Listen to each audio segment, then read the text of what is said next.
Thank you for joining. Before we get started, I just wanted to take a couple of minutes to briefly introduce and reconnect us to the larger project this webinar is a part of, and what you can expect as this series continues. My name is Sandia Lopez, and I'm the director of the Innovations Collaborative at the Santa Clara County Office of Education, and we're partnering with Charter Schools Development Center on this very exciting and important project. Some of you may have joined us for the first session in the series. And for many of you, this may be your first time with us, so I'll just take a quick minute to share a bit about the broader work that this webinar is a part of. This webinar is a part of the statewide technical assistance for charter schools, or we've been calling it STACS, as you've seen in flyers and hopefully on our website, which is funded by the California Department of Education. At its core, this project is about making sure that charter schools across California have access to meaningful and practical support, especially for schools serving students who are often most impacted by systemic barriers. This work is led by the Santa Clara County Office of Education in partnership with the Charter Schools Development Center and is designed as a multi-year learning experience. You'll hear us reference a few things. You'll hear us reference a few different strands within STACS. One of those is the Socioeconomically Disadvantaged, or SED, student series, which focuses on understanding who our students are, the systems and experiences that shape their school lives, and what schools can do at the classroom level, at the school level, and at the community level to better support them.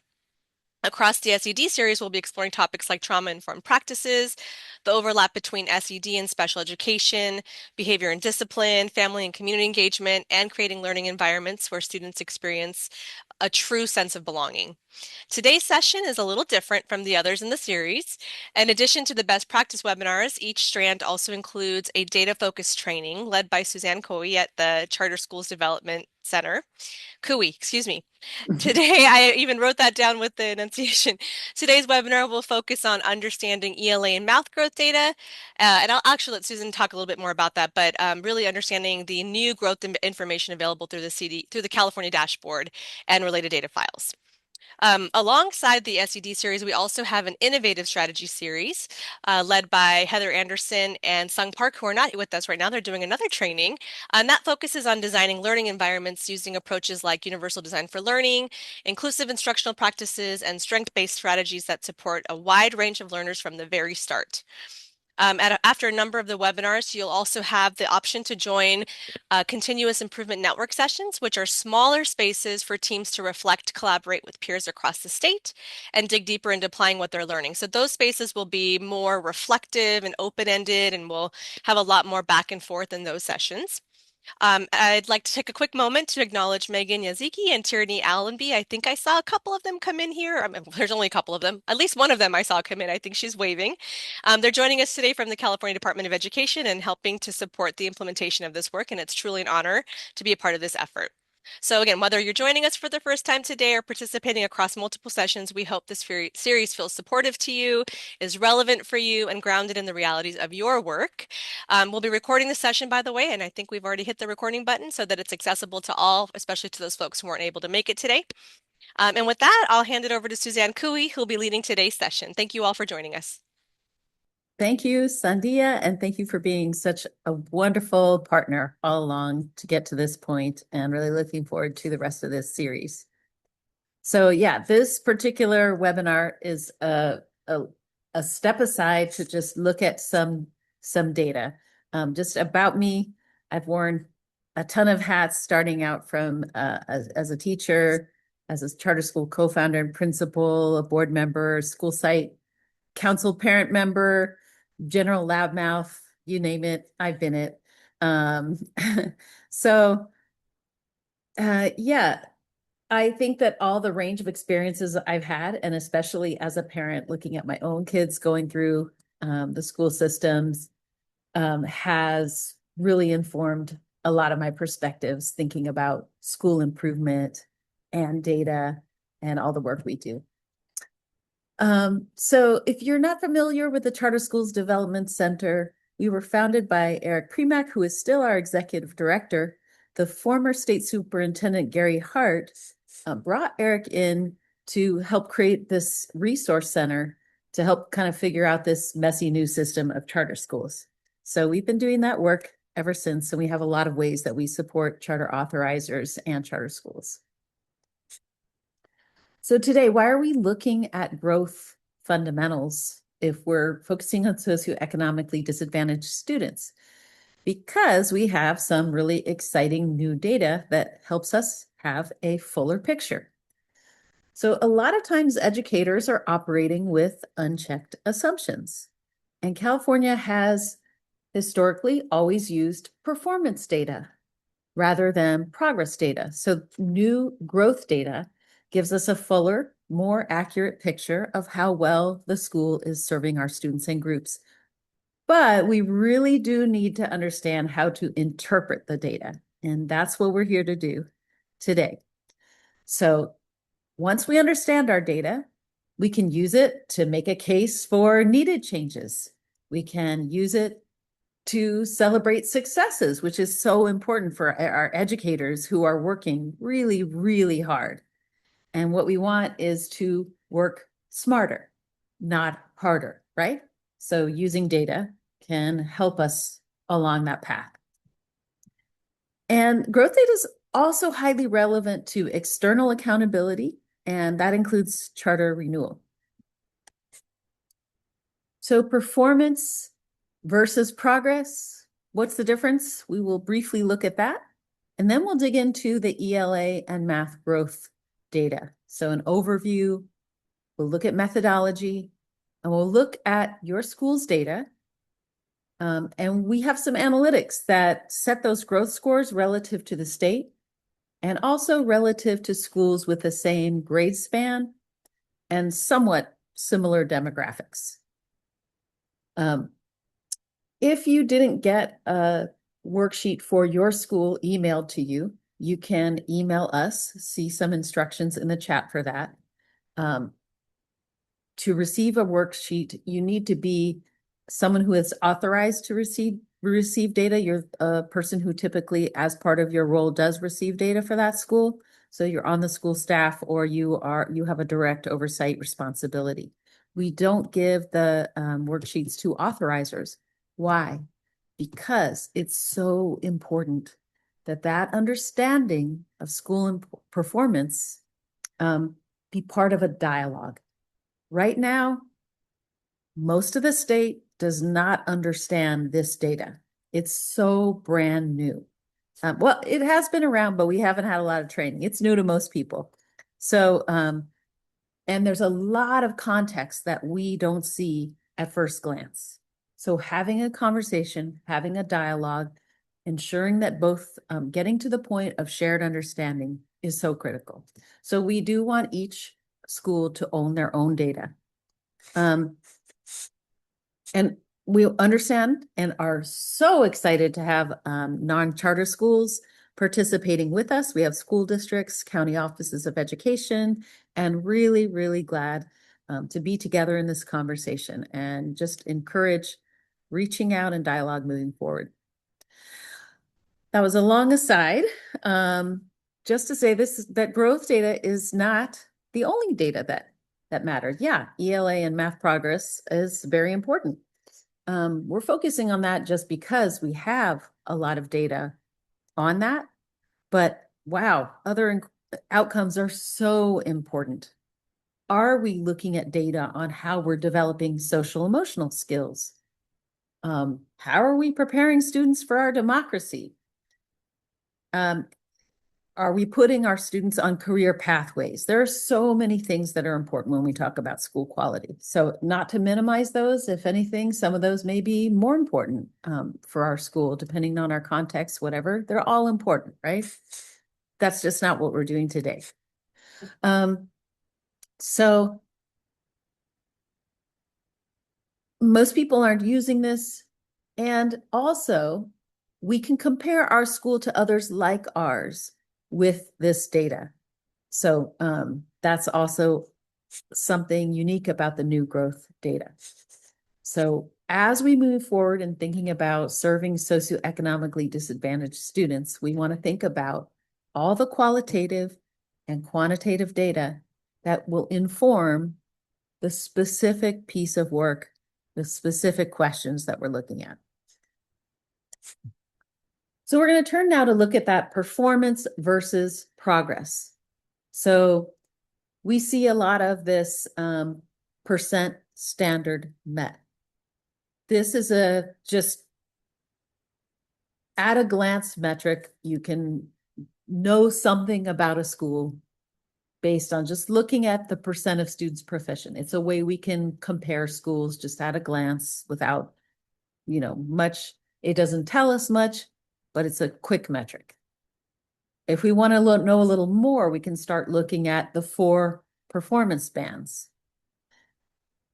Here we have grades 6 and 7. That's nice, right? Breaking it down into the 4 bands and also breaking it down by grade level. What do we know about this school just from this little snippet on the screen? We're probably all noticing that grade 7 looks better. Is this progress? Maybe.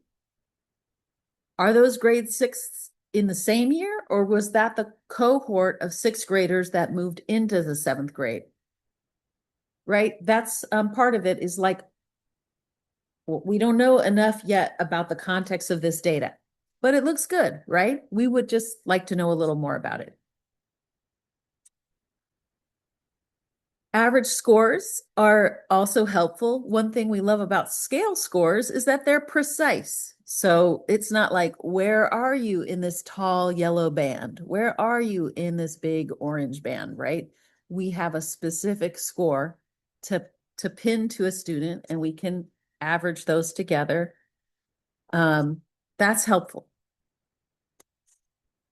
If we want, we can ball it up into one average. And to do that for the dashboard, we use the distance from standard metric. And that's a way of standardizing scale scores, which have different ranges at every grade level. So that's why we use a distance from standard metric. And again, that's just an at a glance metric. It's an average of the whole school. We don't see a grade level breakdown, but it's a little bit more pinpointed than percent proficient. It's accounting for every student's individual score, not just a yes, no, did they pass the bar or not. So scores are precise. Just let's remember, this is also important in growth, that all scores have error, right? A student sits down to take a test. There are only so many items on the test. The testing experience is not always a perfect process. So we call that imprecision. So some states put a confidence interval, and they say, well, the range we're confident is, somewhat above and below that score. We don't do that in California, but that is really helpful information when we do have it. Here's another way to look at performance versus progress. So we're going to look at 2 districts. The Chicago district is lower income than the Anne Arundel district, which is higher income. We can see our proficiency bar going across here. And we can see that Chicago is below it in the 3rd grade, and Anne Arundel is above it in the 3rd grade. Okay, not ready yet. We have to look at one more slide before we can do that poll, one more graphic. And so let's look at grade 8.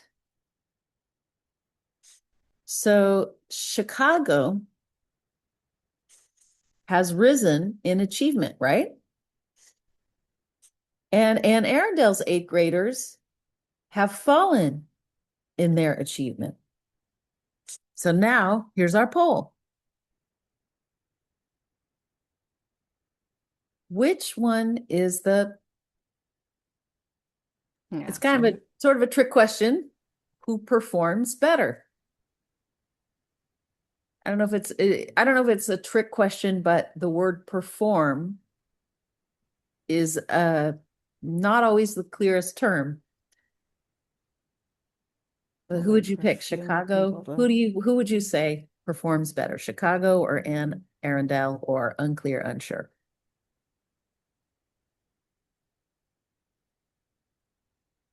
for a few more people to participate. People out there, it's fun when people participate. Mhm. You can put unclear, unsure. All right, here we go. We're going to share out. Ooh, we got a bit of a tie here. Okay. Three-way tie.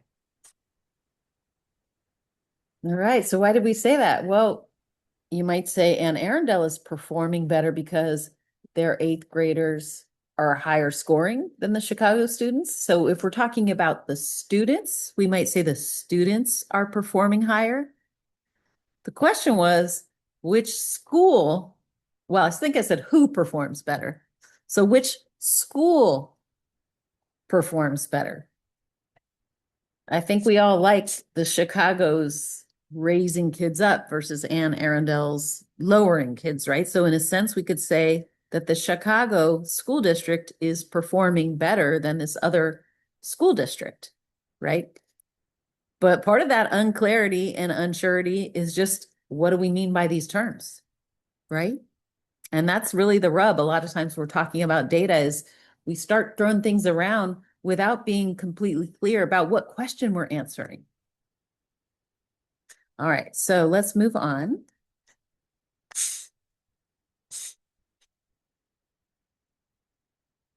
This comes from the Stanford's Educational Opportunity Project, by the way, and you can find this online. It's a fantastic resource. So you can also, for all the same schools and districts, look up their learning rates. So this is a different metric that measures how fast students are learning. And that helps us with the second question, which school districts is performing better. We can see that with our learning rates, right? And here's a comment I like from their website. We shouldn't evaluate a school based on the average scores of its students, but rather by how much students learn while in school. If we can measure the change in test scores as students move from one grade to the next, we gain a more accurate picture of what a school is accomplishing. So now an entirely new set of graphics. What I like about this one is how we can see growth over time by the way we have plotted. This one is California. This one is CASP scores for each grade level, where the orange dot is the focus school. The gray dots are the comparator schools. Maybe it's the schools in the neighborhood or the district. Maybe it's demographically similar schools in the state. There are different ways to look at comparators. And the black line is the state average. So we can see that this school is starting out with kids performing below the state average and in the middle of the pack. Over time, we see them getting closer, bouncing above, and resting right at the state average in ELA and kind of moving ahead of the pack. And in math, we see little below, moving up, moving way up. We see a dip and a bigger dip. So looking at progress, just the scale scores within each grade over time is really helpful. And then setting it against the backdrop of meaningful comparators will help us also see, well, did other schools have that same issue? Right? So there are great things you can do with visualizations and analytics. So we're going to hold this graphic and come back to it later in the presentation because it'll give us a ability to help us understand something. So here's a question again. Who's performing better? The focus school, the comparator schools, or the state? Now let's say school performance in the sense of who's adding the most value for students.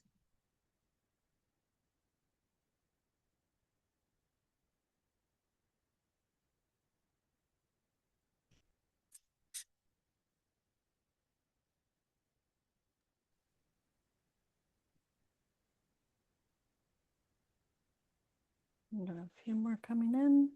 All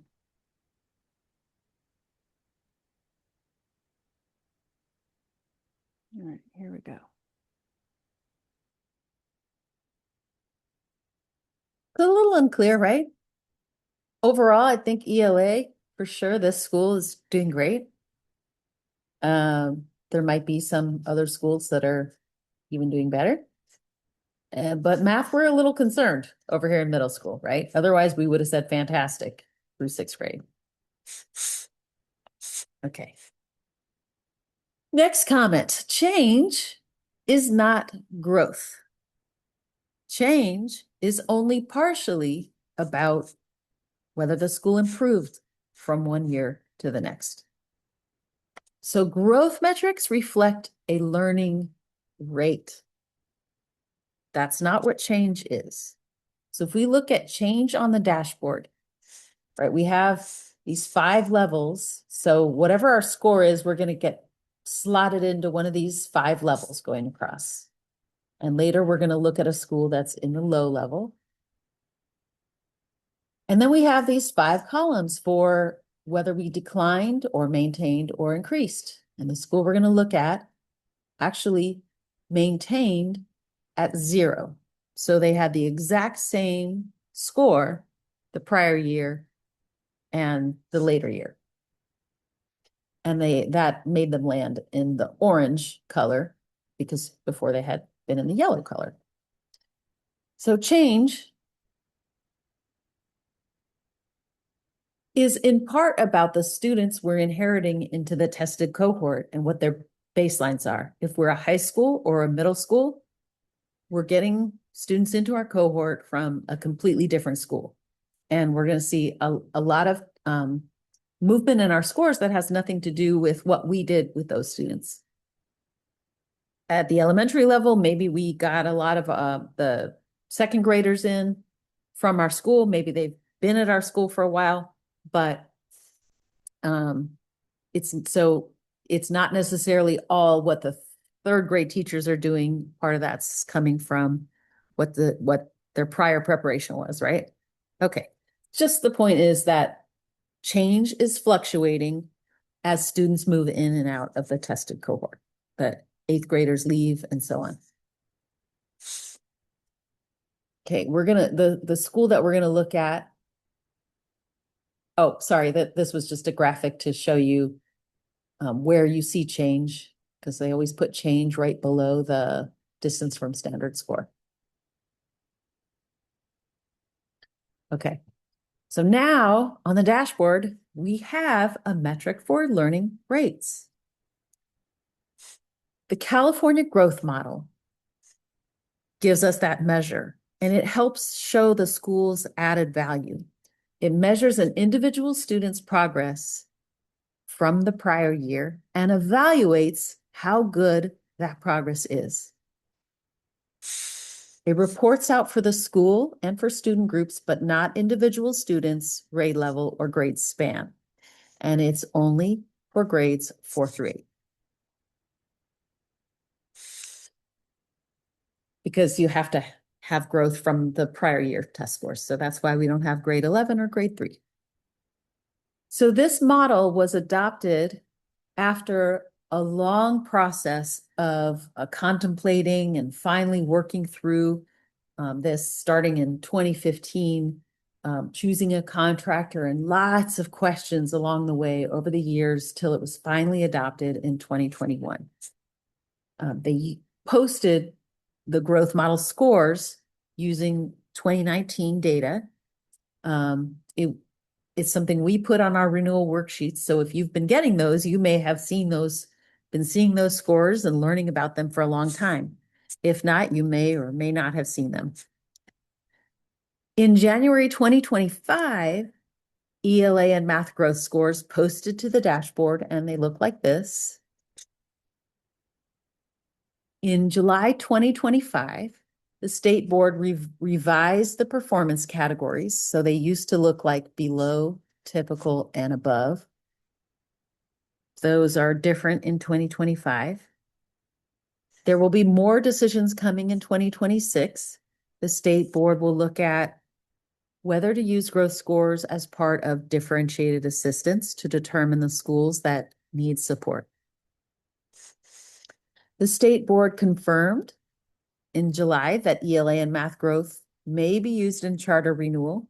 That was a point we had advocated for clarification on because of some confusing guidance that was posted. So in December 2025, performance categories posted to the dashboard and growth scores posted in a data file, but not onto the dashboard. The dashboard has a new item we'll look at later that's not a growth metric. The state board is going to look at this.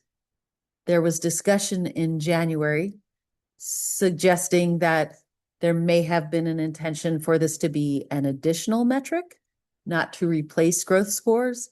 So that's coming in the next few months, we anticipate. And so you can see that's why we have our soap opera as the world turns in the growth data model. So CSEC added the 2019, 2024, and 2025 growth scores to our renewal worksheets, and we've been performing extensive analysis to better understand the data, and now we'll look at some of what that is. But let's back up and break down what these growth scores are. So in a growth score, we start with 1 point from the prior year. We also sometimes are bringing in growth scores, the scores from 2 years prior, but let's keep it simple for now and just think about how the main part of the model is growth from the prior year. This student grew to a score of 2256 in this example.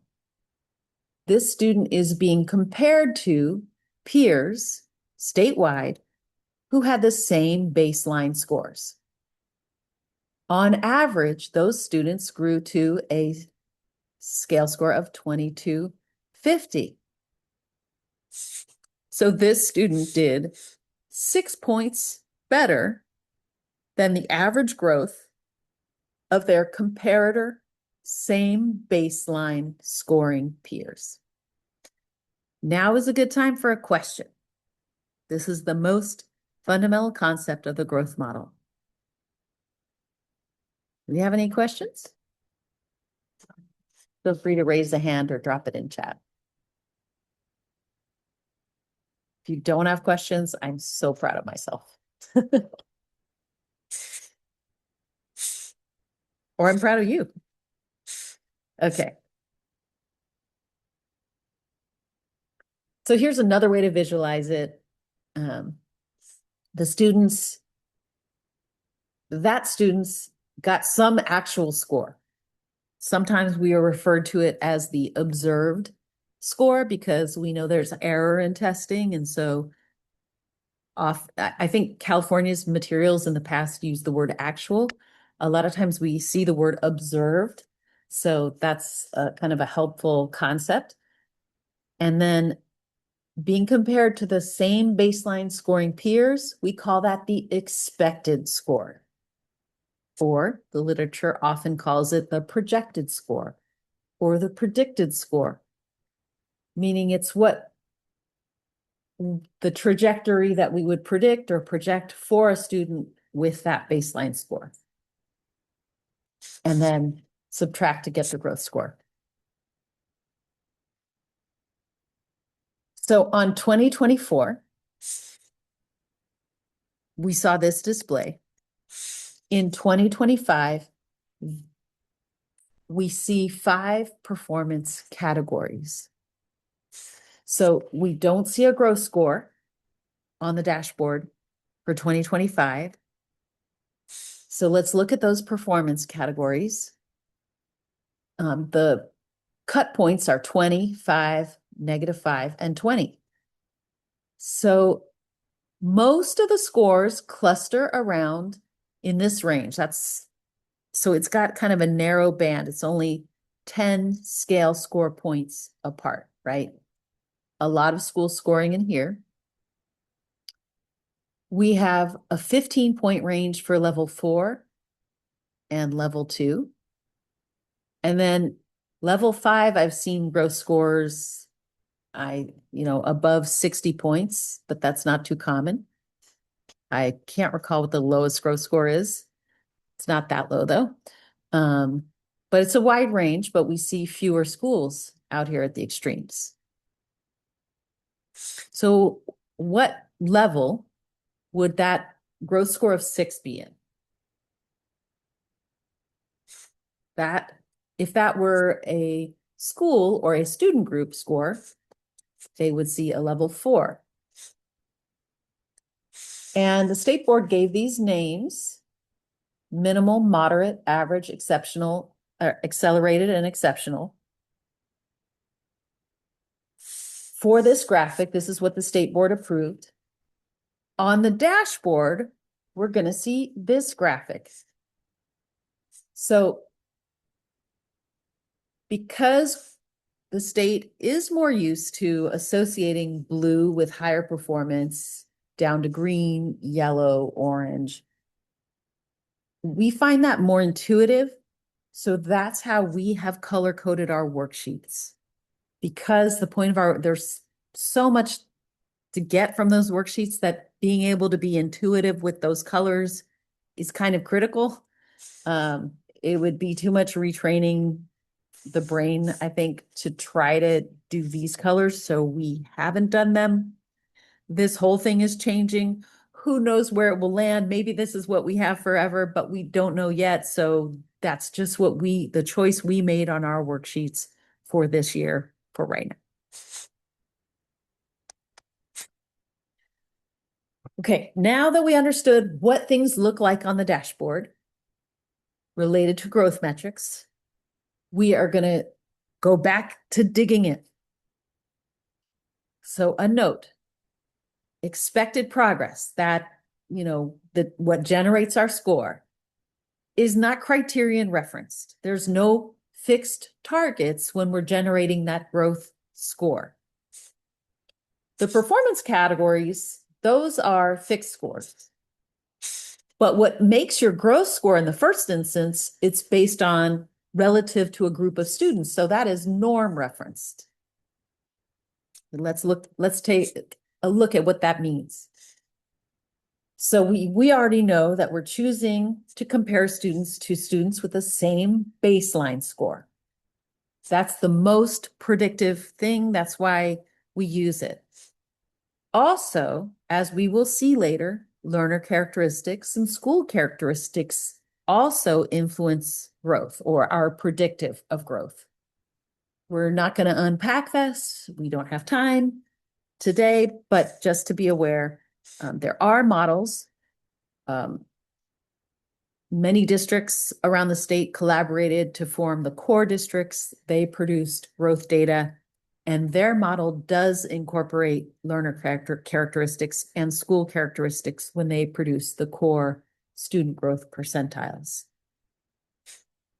So not going down that rabbit hole, but we will look a little more at this norm referencing. Oops.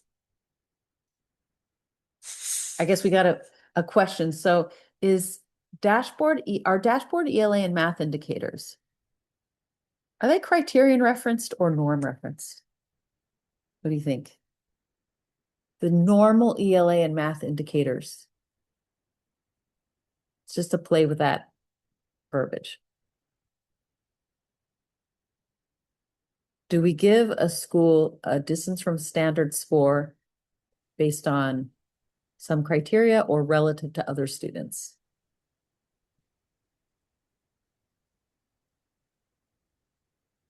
And we can close that poll. It's just to think a little bit about that. So I don't know if we have any results, but that's okay. It's so mostly on the dashboard, we're doing on the non-growth, the regular ELA and math indicators, they are criterion referenced, right? We just, what the student score, and we get that score out. And that score doesn't change from year to year. we've got a scoring rubric, and that's how you get your scale score and then your distance from standard score. So this is really different in the sense that we are comparing to some group of students. Let's look at how that works. Okay. So suppose we have this assessment, and because, okay, so this is not CASP.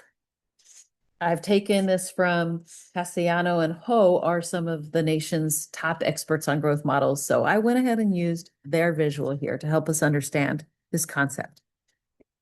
So we're looking at an assessment that had a low score of 200, high score of 300 in grade 3. Now in grade 4, the scale range is going from 250 to 350.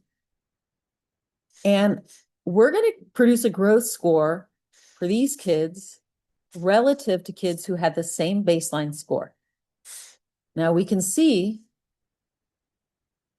that they have a wide range of scores. And that range is different from kids, say, with a score of 280, right? We would expect them to have a different set of scores in grade 4. Let's look now at the range. So for these kids, we're seeing a change in scale score of 30 points to about 115 points. So a wide range. And over here, we're seeing some kids only getting about 5 points of growth and a little bit less, so maybe 65 points. So we see kind of a different pattern. And part of this is because this kid over here, that grew 115 points, what happened in grade 3? Maybe that kid had a bad day. Maybe that kid was having a I don't care about anything kind of day and just didn't feel like trying. Or maybe they had something traumatic that happened the day before, or maybe there was some other glitch, or hey, maybe that kid just got all kinds of crazy attention and just made up their learning gaps, and that really is their true progress, their actual progress. We don't really know, right? So that's why we apply a lot of statistics to kind of generate growth scores. There's a lot that goes on in kind of observing statistical patterns. One of the things that they do in California is to actually use both ELA and math baseline scores to try to identify a kid that maybe was, this might be kind of a junk score. This might not be like a real score. So they actually clean the data before generating the growth scores. But the point here is that we've got very different ranges. So just thinking a little bit about your school. It's funny. I think this is like on the wrong poll, although I'm sure I said it's poll 20, but let's go ahead and answer. Let's go instead and see who's in the room because we got this poll here now. What's your grade span? Is it 6 through 8, K5, or some other? You include both elementary and middle? And just to make sure that people see there's 3 questions here. So to answer all 3 is helpful. Okay. And what is your socioeconomically disadvantaged percent? And what is your students with disabilities percent? So there actually is a lot of relevance here because these are all factors that are predictive of what the spread is likely to be in your school, of what the growth is likely to be in your school. All right, I'll share out Suzanne. There you go. All right, so we've got few elementary, few middle, and a lot of both. And we got a full spectrum of SED percent. And we've got quite a few schools that are serving a lot of students with disabilities because our state average is 14%. And our state average in SED percent is about 62%, I think. Okay, so interesting. Now, what we would find is we will see later that if you're in certain student groups have a little bit different growth patterns. Middle schools tend to have a little bit lower growth. And those factors, the SED percent and this SWD percent, students with disabilities percent, turns out those also affect growth in our schools. So we will look at data later, but the set of students we're being compared to is all the kids in California, not from the same student group, just all the kids in California who had the same baseline score. And we're not comparing middle schools to middle schools. We're comparing seventh graders to every seventh grader who had that same score. But these school characteristics, turns out, they do have some impact on growth. They are predicted. So this will be some context we look at. So just to be clear about how growth scores work, the 50th percentile will be like the median student's growth is 60, right? And so this is just a hypothetical here. So then that typical growth is a word we could use is for that students with that baseline is 60. In California's model, if students make growth of 60, then from that group, then they would get a growth score of 0. But any growth above or below 60 would get a score in the amount above or below. Meanwhile, let's say this group over here had a median growth of 35. So if you made a growth of 35, your growth score would be 0. Any amount of growth above or below 35 would give a score in that amount. So this is just to say, again, that growth scores are relative to all the students in the state who had the same baseline score. And it's different for every single student. Okay. There are questions? This is hard stuff. And this may just be a first pass. It takes a while to get used to this. It really does.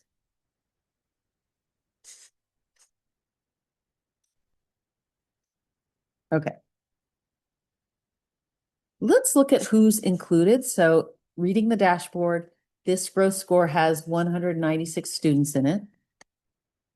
We know that those students have to be in grades 4 through 8, and they have growth scores. And we are going to include any school. They could have come from a different school, but they have to have been enrolled in our school long enough to be part of our school's growth score. I think it's before CBEDS. And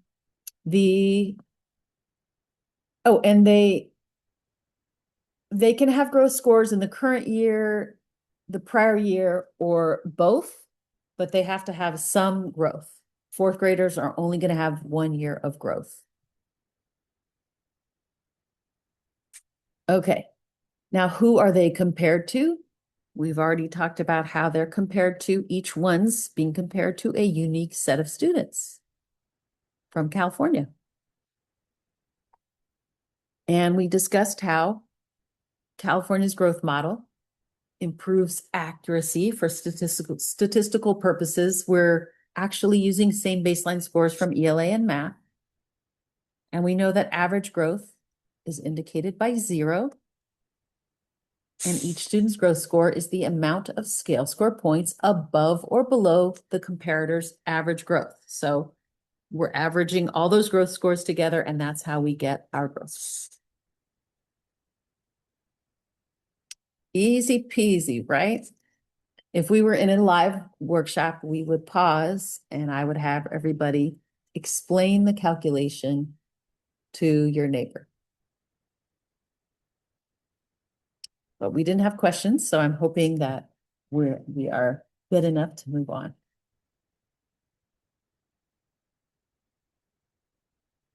All right, let's look at the growth category just so we understand what was on the 2024 dashboard. We had the below typical and above.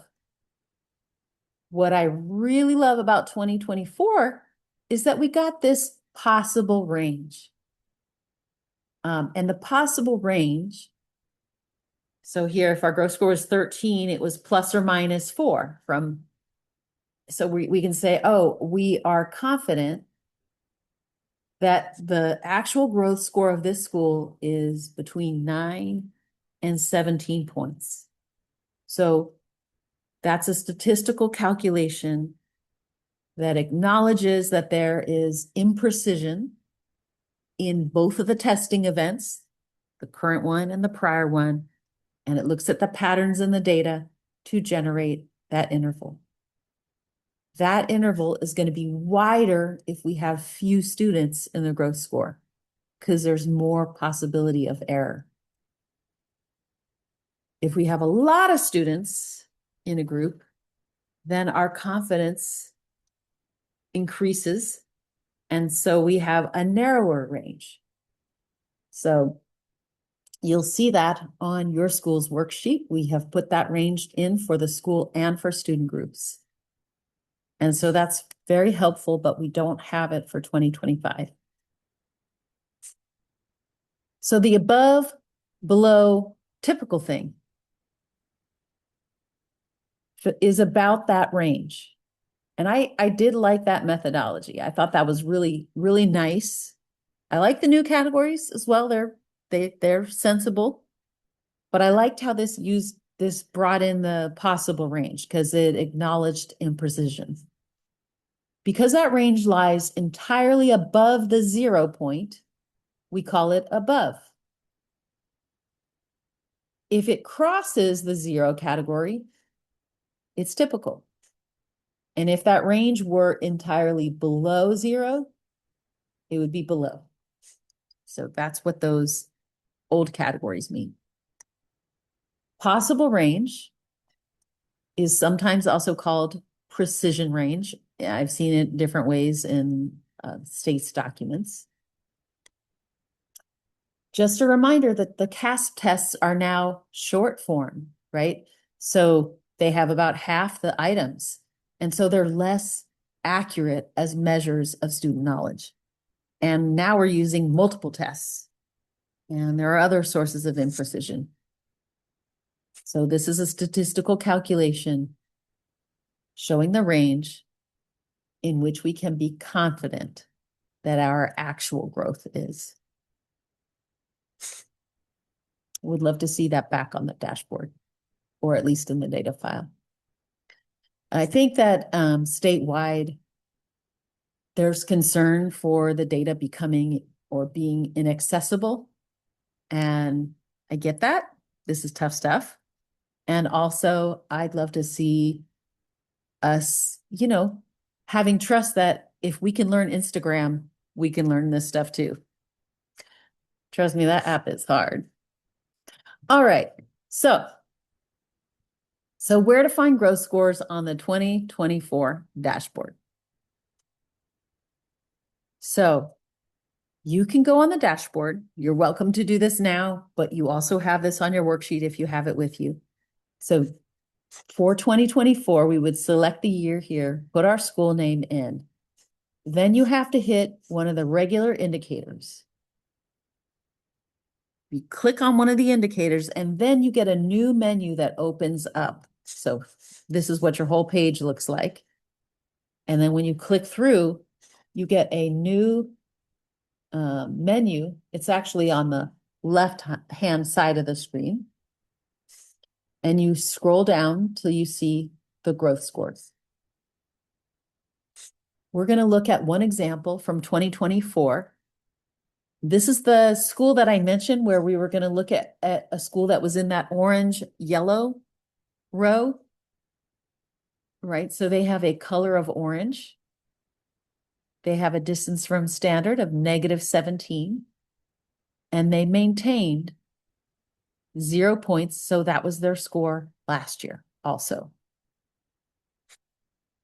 Let's look at their growth scores. their growth score was 26. Interesting, right? What was their possible range? Okay, well, we had 262 students in that growth score. So we're confident that their actual growth was somewhere between 22 to 29 points, right? This is one of the things that I think is important to get out there, is like not seeing these as hard and fast, definite scores, but have some softness the way we think about the data. We know that there's some imprecision. Okay, let's think about this some more. How can a school maintain its distance from standard score with a 0, change is 0, but have these very high growth scores? Well, let's look at this grade level breakdown. This is not that school. I don't have that. But this will give us an idea. So this school, this example we're looking at, we can see, look at this great growth, right? We can see it. So we can see the growth there. But what if they had that same pattern with that nice growth every year? What if every year looked like this Groundhog Day? We would be getting the same distance from standard score every year because the average score would be the same. Maintain 0 points. Got it?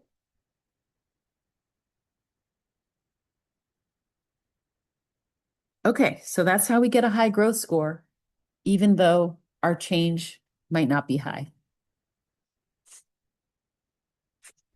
Let's look at that same school ranked.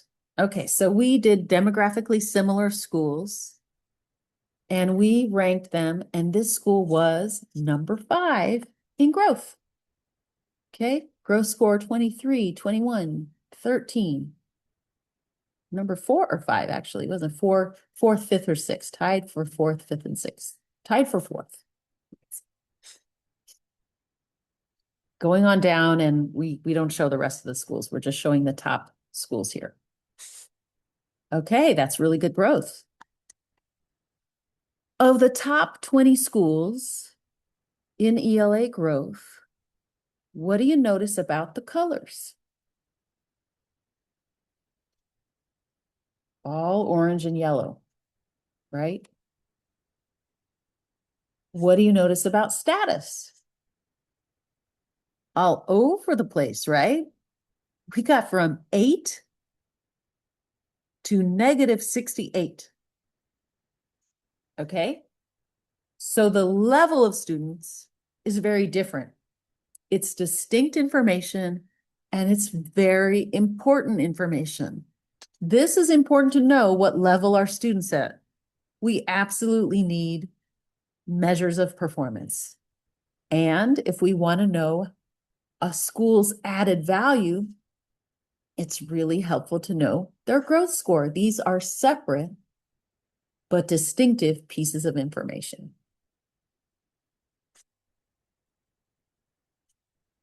Okay. So ELA and math growth, what does it tell us? They do not tell us how good a school's growth is compared to the growth of schools that are similar by grade span and demographics. We have to have additional analytics, right? Our kids are being compared to kids all over the state, and that's okay. That's going to tell us something about equity, right? That's why the state board made that adoption. They also don't tell us how students' growth compares to the growth of other students in the same student group. We haven't seen that. So for that, we also need additional analytics. We need student group scores. So on our worksheet, we're going to provide some of those analytics so that we can look at our growth scores in context. So the first page of the worksheet starts out with comparisons to the state. So we look at chronic absenteeism, grade span, demographics, ELA, and math status. And then pages 2 through 5 look at ELA and math growth data. And then we get into some of these analytics. So let's look at here's what's on the first page. It gives us context, right? So this particular school that we're going to look at, they always had before the pandemic, their chronic absenteeism was a little higher. Then they surged way higher, and they really haven't fully recovered.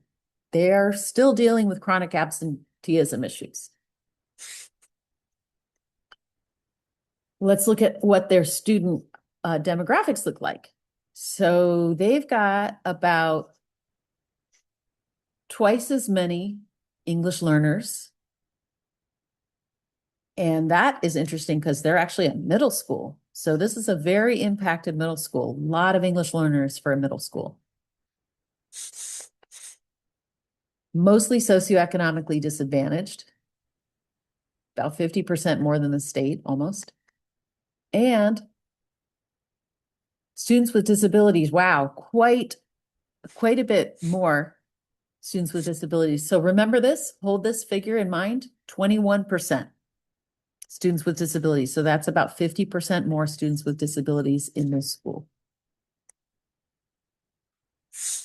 How do you think these demographic differences are going to impact learning outcomes? We know we're going to see differences, right? So here it is. As expected, this school is scoring lower than the state, right? We're way higher in EL, SED, and students with disabilities. And we can see it in the scores. But how good is this? How bad is this? How much is this about demographics? And how much is the school really not serving the students? So let's look at, okay, we can see quite a big difference here in all students. Now let's focus in on the students with disabilities group. Schools scoring lower. How do the students with disabilities scores for the state compare to the all students scores? So I'm saying students with disabilities, distance from standard, statewide, all grade levels, K through 8 and 11, is -89. And all students is -8. So students with disabilities across all grade levels, state of California dashboard, are scoring 81 scale score points lower than all students together. And in math, we see about a 79-point gap, okay? That is the average performance. That's the gap that we see in students with disabilities in California. So if we are mixing more of those students in, remember what percent is the school students with disabilities? Remember, it's 21% of the population is students with disabilities. So we're mixing in low scores into that mix, right? So that's part of what is, causing our overall score is just the mix of students that we are serving at the school. It's part of it. All right, so what do the scores mean? I know we're not all charter schools here, but what does it mean for charter renewal? That school is going to be in the low renewal category if they have that for 2 years, because their academic indicators are overall lower than the state. That is presumptive non-renewal for the charter school. So the authorizer has to be really motivated to renew. It's a terrible place for a school to be. Most schools are in the middle category. Low scores can still be risky for those schools. So understanding growth data is important for charter schools for external purposes. For all schools, just really helpful to understand. And it is critical that we get our authorizers understanding it and valuing it. There are a few authorizers who are really engaged and keeping up with this stuff and are in dialogue. And so that's great. But we have I think hundreds of authorizers around the state, and many of them are not specialists and don't have the background to or the time to dig in. So it's an area of learning for all of us and for our schools too. So how might California growth model fit with charter renewal provisions? Okay, just one slide on this and then back to the data. Charter schools in the middle category can be closed if they fail to meet or make sufficient progress towards standards. So again, here's one of those language things that I'm calling out. Meet has to do with the performance level. Did you reach proficiency, right? Or did you at least meet the level of the state? It has to do with performance level. Did you make sufficient progress towards standards? That's a growth rate. That's something different, right? So we've got actually two different parts to this standard. And then our other standard is closure is in the best interest of pupils. What does that mean? Well, if we think about a school's added value, right? Or we think about how students if we go back to the beginning of the presentation, we were looking at grade 8, where students are coming out. Is their performance level higher? Like Anne Arundel? Is their growth higher? Like at Chicago? What is most relevant is where the students could attend if the school were to close. So it is of interest to look at the exit performance level of those schools and the growth, the learning rates of those schools, and to think about them in context. Who are the students coming to our school? What's their level like? How are they growing? Well, let's look at what our worksheet is telling us. So we are showing here just some of the main student groups that we tend to see that among the ones that score lower than the statewide. We have put in here the growth score from 2024, and we pulled from the data file the growth score from 2025. Okay, so this particular school really improved their growth score.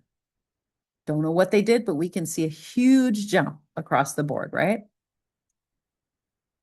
That's not that common, by the way. That's kind of uncommon, but it kind of made it easy to look at the data. So that's why we're seeing that this can happen. So they were all below in 2024, and then they moved to accelerated, average, moderate.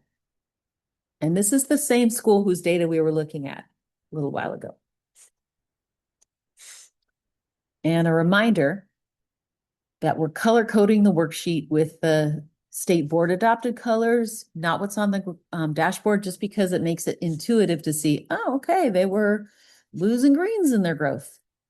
And they were yellow-orange in their growth before, which, okay, that's just what the color scheme was. Here's math. Same trend. Wow, so much growth is so much better in 2025. Now we're adding something new. We're going to pull over here and look at this average growth for student groups. So all students, 0. There's a little more there, but we're not going to dig in that deep. Call me up if you want to have that conversation. Love to talk data with you. But look at the growth scores. We can see that on average, in math, English learners tend to have growth scores. 2025, the average was -8. sorry, my labels are just got a little bumped off here, but SED, -7. Why do we have white on here? I didn't really realize we have that on there, but this is, I'm sorry, we got a little label issue. I'll have to correct that slide because that's not accurate. Somehow we have a little labeling issue and I apologize for that. So we can follow up and provide you with these growth scores later if you want, the student group growth scores. But it does give you an idea that most of the student groups are a little bit lower scoring. Now, they're not usually this much less lower scoring. This is math. Let's see. ELA, math. Okay. So the school scores are published by the CDE. This data is not CDE data. They have not published the student group norms. We have advocated for that because we think it's really important to understanding the data. We have hand calculated that from the data files, and our partner at informal partner, Parsec Education, our friends at Parsec Education also calculated it. And we then spoke together to reconcile the calculations to make sure that the information we were providing was good. Since we couldn't get it from CDE, we want to make sure that we're giving good information. So why do student groups have different average growth rates? Remember, that English learner is being compared to all other students with the same baseline score. And some of those kids had a bad day or whatever. So maybe for the English learners, it was a truer score the first time. So they're not getting the correction, or for whatever reason, they're not progressing at the same rates as the non-English learners, even though they had the same baseline score. So the other students also were starting from the same point, but just growing faster. Whether it's through error or actual growth, we see different patterns in the data. It's just what's in the data. Okay, now, let's look at the next section of the worksheet. So we have put on this school's 2025 data, and in the lighter color is always the prior year. That's 2024 data. And so again, remember we saw those huge jumps up and we can see it here. It's just a way that at a glance, we can look at this school's growth patterns. Your school's growth is likely closer together and it's likely more mixed in its patterns, but this was just a really easy one to show relative to the state norms for 25 and 24. So the green bar is the state student group norms. And these are fixed on every worksheet because that's just what the student group average is across all students within that student group.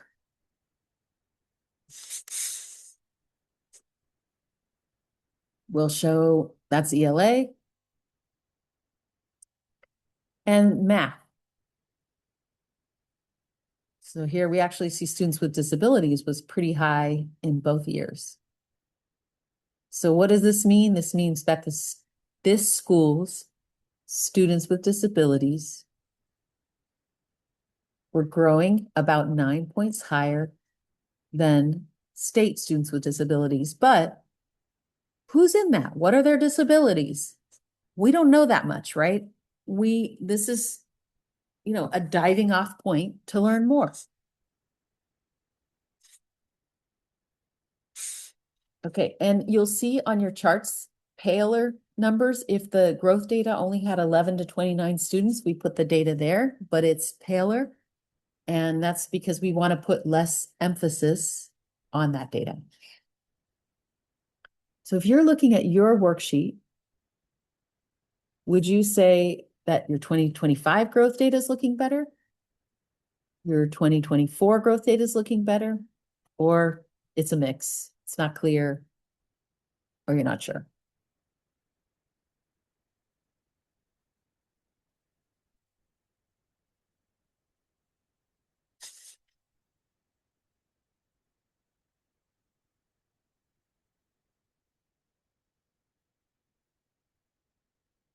So it may be a little tough to watch the presentation and also click over and look at your worksheet, but all right, nice to see that 2025 data moving forward, right? Always good to be moving in a good direction.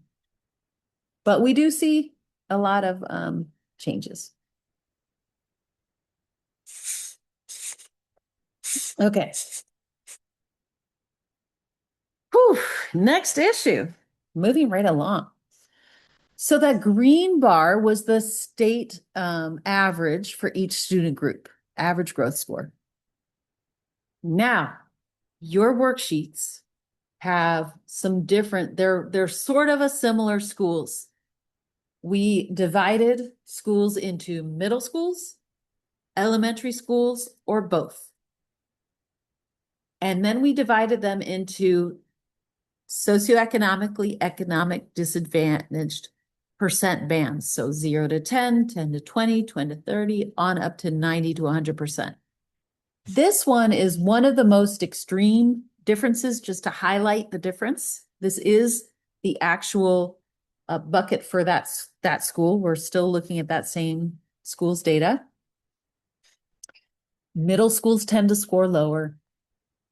A large proportion of SED tends to take off a few growth score points. So we can see that their average growth scores around California are a bit lower. Now, that school, remember they were 21% students with disabilities? That also impacts growth scores, but it's not reflected on the worksheet. You'd have to run a different filtering of the state data set, which is possible. Parsec does that. We could do that, but we don't provide that service right now.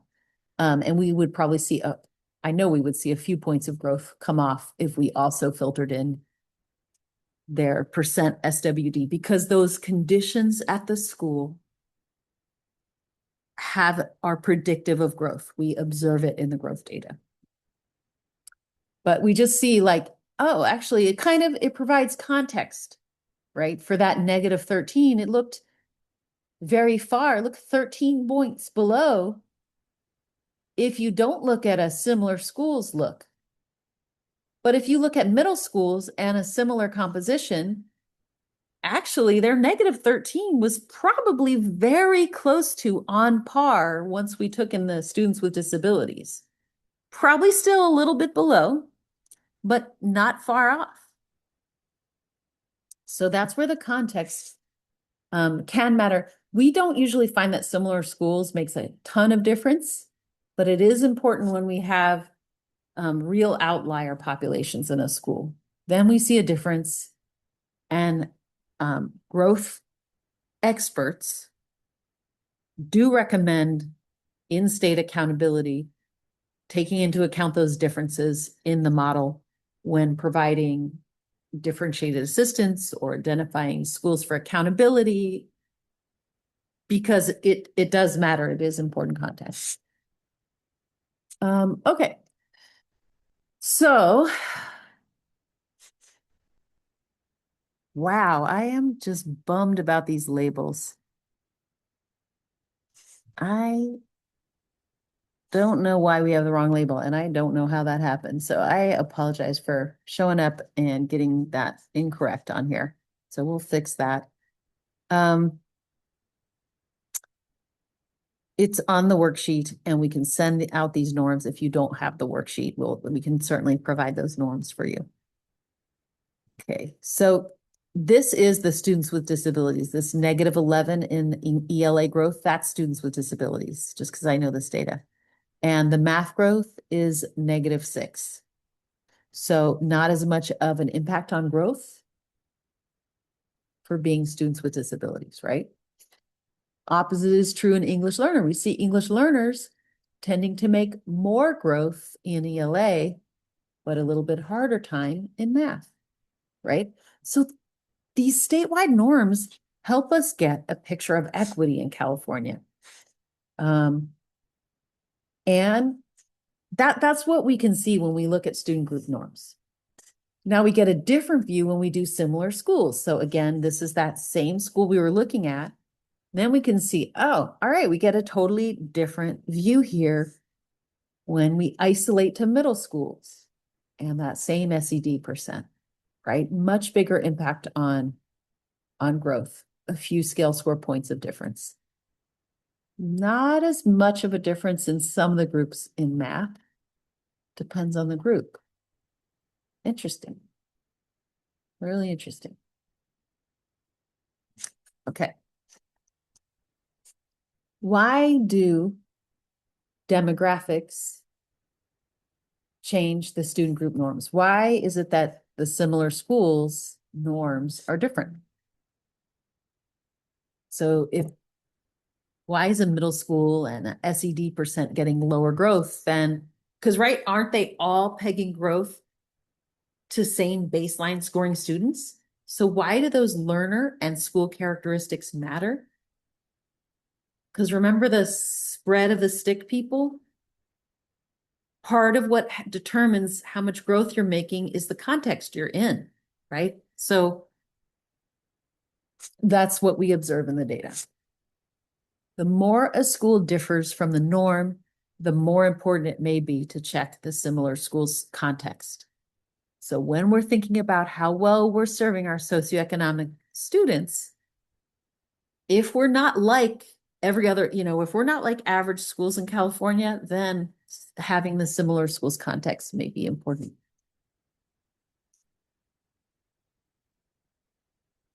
Well, we're nearing the end of our time.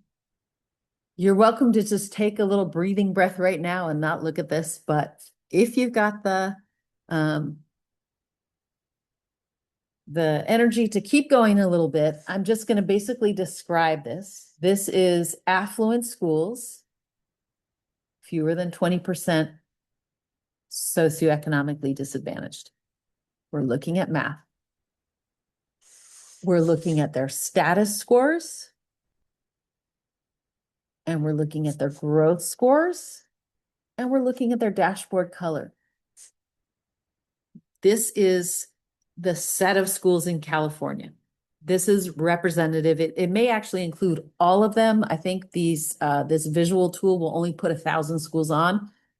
But yeah, because there's only 489, we're seeing all of the schools. This is all of those affluent schools. What are their colors? Green and blue, because they're up here at the high level. What's their growth? Oh, they're getting green and blue even when they're below the state average in growth. Isn't that interesting? Right? Color doesn't really have that much to do with growth, although it may be, there is something of a correlation, but not a good correlation. And we're not showing it on here, but the average growth score of an affluent school is much higher than the state average growth of 0. Now, if we contrast that, oh yeah, here it is, 12.7. So right here, is that 10, 15?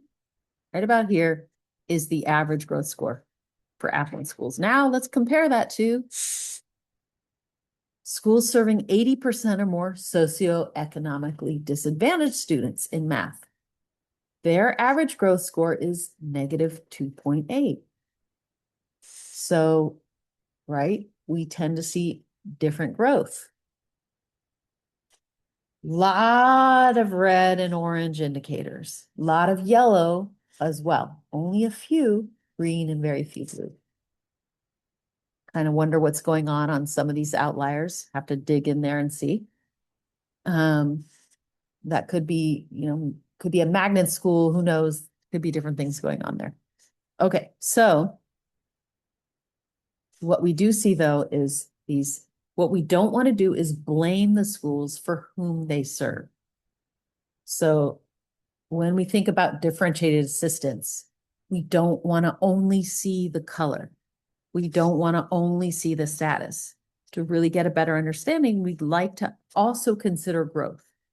And ideally, we'd also be looking at grade level growth, and we'd also be looking at local assessments, and we'd be looking at other things beyond those growth scores.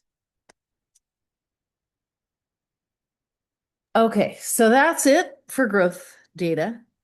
Let's look at the 2025 growth display. The other thing that's on there is this percent students that improve their score.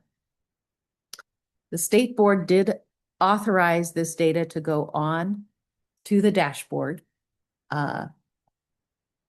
We think there was, the discussion was about maybe we meant this to be in addition to, so it's a little confusing because you've got this number here right below the graphic that doesn't correspond. These two things do not correspond. There is a growth score that the school got, you just can't see it on the dashboard.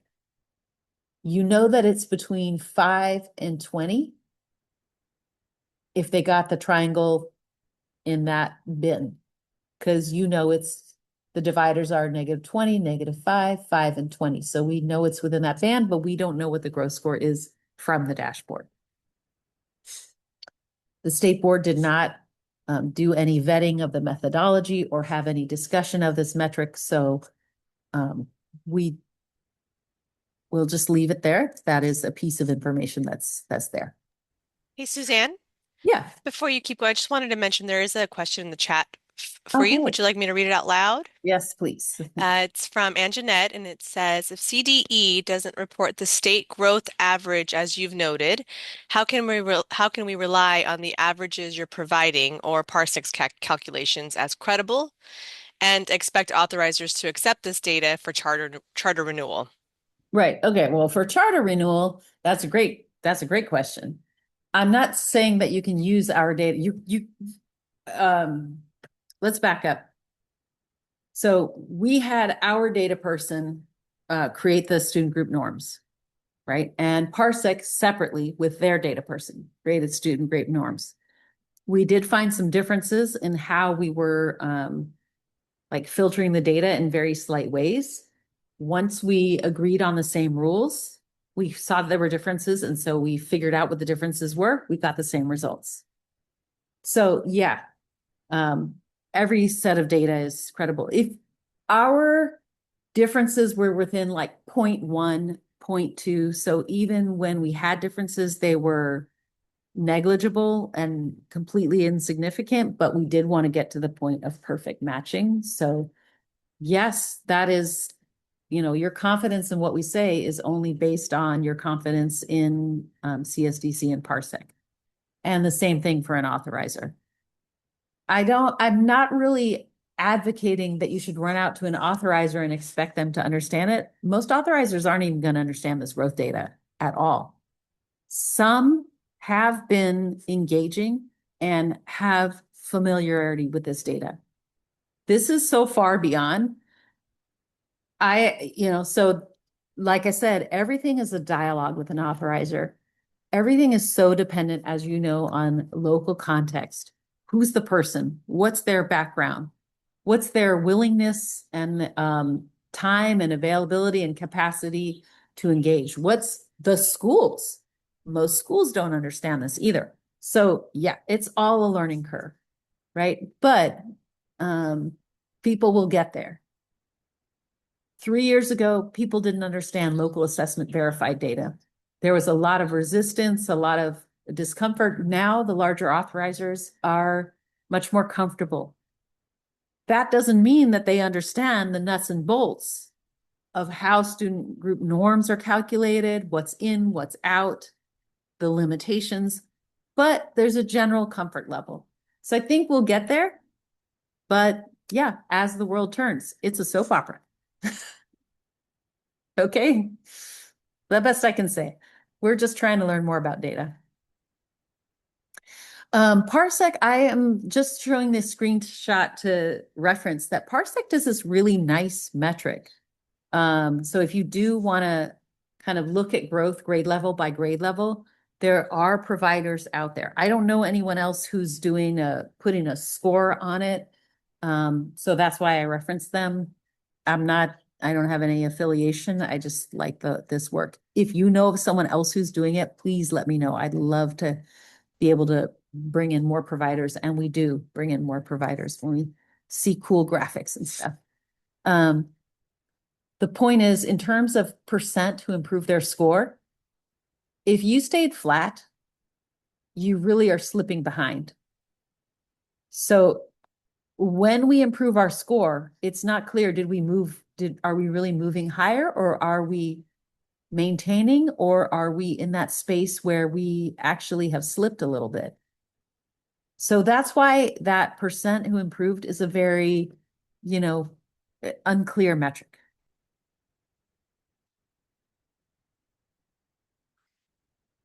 Okay, so where can you find 2025 dashboard scores? You can pull it out of the CDE website. It's a downloadable file. You look at the status column. The status column has the growth scores because it is status for ELA and math growth. And how effectively are we serving our students? So how do we interpret this growth data?